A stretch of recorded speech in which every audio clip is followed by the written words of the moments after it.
Bonsoir, je suis Abdessalam Boujedraoui. Je vous retrouve pour une troisième vidéo consacrée à ma grande interrogation. Quelle morale nouvelle pour l'humain nouveau? Je peux également reformuler cette question de la manière suivante. Est-ce que la morale que l'on connaît, traditionnelle et classique, est-ce qu'elle est encore adaptée à cet humain nouveau? Dans mon essai Transfiguration de l'humain en Occident, naissance de la monade, je décris justement cet humain nouveau qui présente au moins deux caractéristiques. Un, il n'a besoin de rien d'autre que de lui-même. Second, il est cynique. Mais attention, le mot cynisme ne possède aucune signification fâcheuse. Au contraire, le cynisme est perçu en tant que vertueux. Le cynisme devient une vertu. Alors pour vous faire comprendre ce que c'est qu'un humain cynique, je prends un exemple simple. Il date déjà d'il y a quelques décennies. C'était au cours d'une émission de Bernard Pivot. L'invité était un célèbre écrivain qui parlait de sa compagne qui avait de graves problèmes d'alcoolisme. Et interrogé sur ce sujet par Bernard Pivot, cet intellectuel, eut cette réponse. Je ne lui ai quand même pas donné la bouteille, c'est-à-dire que il dit qu'il ne lui a pas mis le verre et la bouteille à la main. Il parle de sa compagne, il parle d'un être humain, cet intellectuel parle d'une femme qui vivait à ses côtés et qui s'est donnée, qui s'est retrouvée dans la déchéance. Et pour elle, il ne possède ni compassion, ni pitié, ni même absolument pas le moindre sentiment positif. Je ne lui ai quand même pas donné la bouteille. Ça, c'est réellement l'exemple même du cynisme. Et les gens qui sont cyniques de cette manière, en ce moment, ils sont nombreux. Ce sont avant tout et d'abord les intellectuels, journalistes que vous voyez à la télévision. L'un des exemples le plus caractéristique, le plus frappant est celui de Michel Onfray qui ne pense qu'à lui-même et rien d'autre qu'à lui-même. Et donc, ceux qui sont cyniques, ceux qui appartiennent à une élite intellectuelle. Mais attention, cela gagne de plus en plus. Le terrain du cynisme gagne de plus en plus des personnes qui ne sont pas d'un niveau culturel assez élevé. Alors ça, déjà, on peut citer les influenceurs, des personnes connues ou non des réseaux sociaux. D'une manière générale, ça commence à contaminer les réseaux sociaux et puis d'autres corps de métier qui ne sont pas réellement des intellectuels. Donc ça commence à se propager progressivement.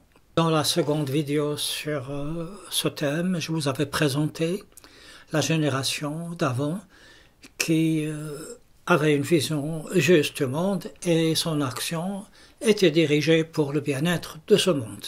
Actuellement, chez l'homme cynique et nouveau, la vision du monde se confond avec la vision de soi-même et ainsi donc il y a le monde selon ce que l'on souhaite, selon ce que l'on est, selon ses propres angoisses. Et le monde réel n'a pratiquement plus d'existence. Ce qui compte, c'est la projection que l'on se fait de ce monde, et cette projection est d'abord une extension de soi-même. Alors vous comprenez parfaitement que dans ces conditions, où l'homme est cynique, où l'homme n'est que lui-même, où il n'y a rien d'autre que soi-même, les grandes causes finissent par disparaître. Et bien même plus que cela, une cause n'existe que selon ses propres désirs. C'est-à-dire que l'on va façonner le monde en fonction de notre univers mental. C'est-à-dire que la personne cynique façonnera le monde, elle lui trouvera peut-être les caractéristiques que cette personne qu'elle voudrait en fonction de ce qu'elle ressent elle-même. Alors, ce qui implique que le monde tel qu'il est, avec sa souffrance, avec sa détresse, avec ses joies, avec ses malheurs, avec ses espérances, avec tout ce qu'il a, le monde réel, ben, ce monde réel n'existe plus. Ou bien la personne cynique fait fi de ce monde. Ce qui l'intéresse, c'est d'abord elle-même et la représentation qu'elle se fait du monde. Et ça va aller encore plus loin. Elle va diviser le monde en deux grandes catégories. Le monde selon sa perception et le reste. Mais puisque dans ce monde particulier, chez humains particuliers, les grandes causes disparaissent et le cynisme s'installe, cette catégorie de personnes voit le monde avec une indifférence, avec un détachement. Et c'est pour ça que nous le voyons actuellement, un certain nombre de communautés, non seulement n'ont rien à faire des génocides, mais parfois ils s'y complaisent et sont heureux lorsqu'il existe des génocides. Pourquoi? Parce que la projection humaine qu'ils se font des gens disparaît. L'humain, qui est autre que la personne cynique, est désincarné.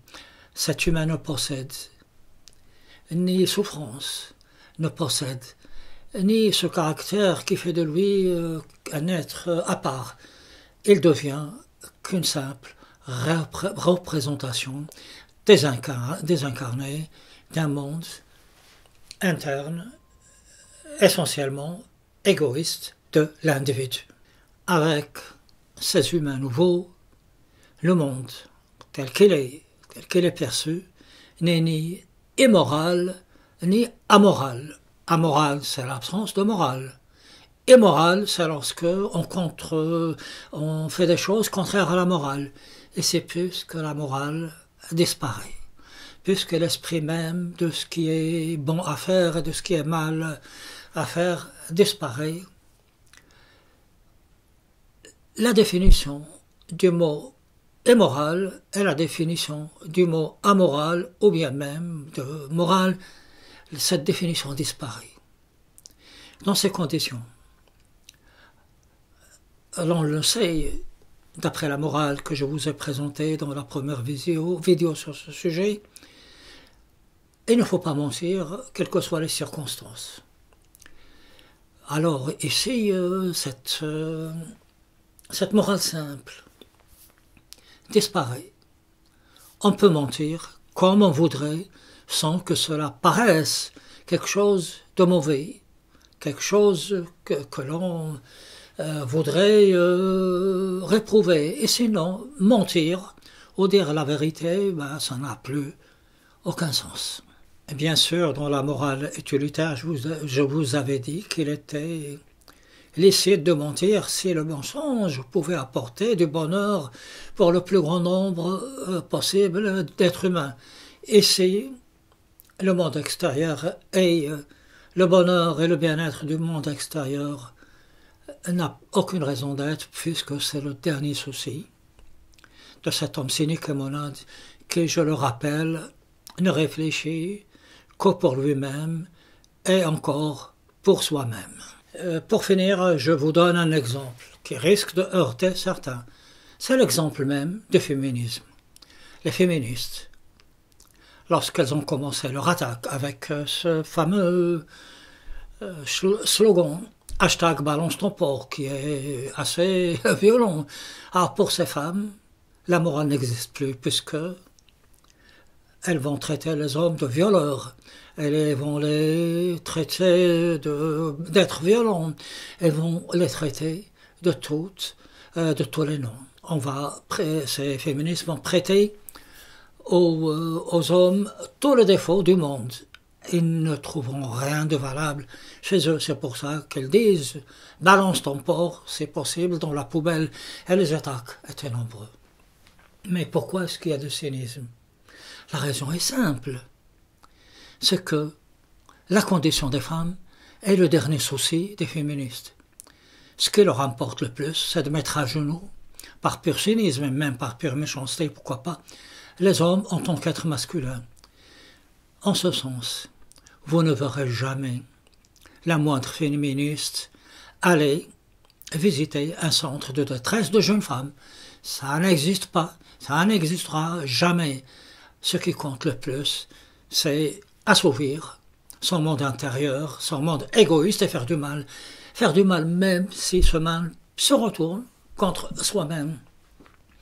Et d'une manière générale, dans ce monde de cynisme qui n'est pas encore à 100%, si par malheur une communauté éprouve de la compassion, de la pitié pour une communauté qui souffre, par exemple un génocide, cette communauté sera déclarée comme paria. On ne voudrait pas d'elle, on fera tout pour la dénigrer, parce qu'on voudrait préserver la conformité du monde avec la vision personnelle que l'on a du monde, c'est-à-dire avec son cynisme, son égoïsme. Le monde n'existe que par ce que nous pensons qu'il est.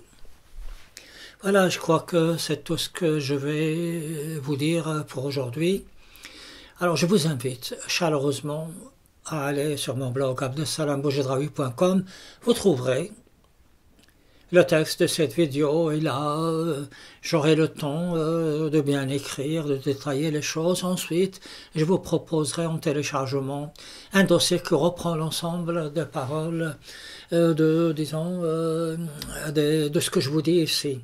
La prochaine fois, 4e vidéo, toujours sur le même sujet, c'est dans ce monde cynique, l'apparition de liberté personnelle, mais poussée à outrance.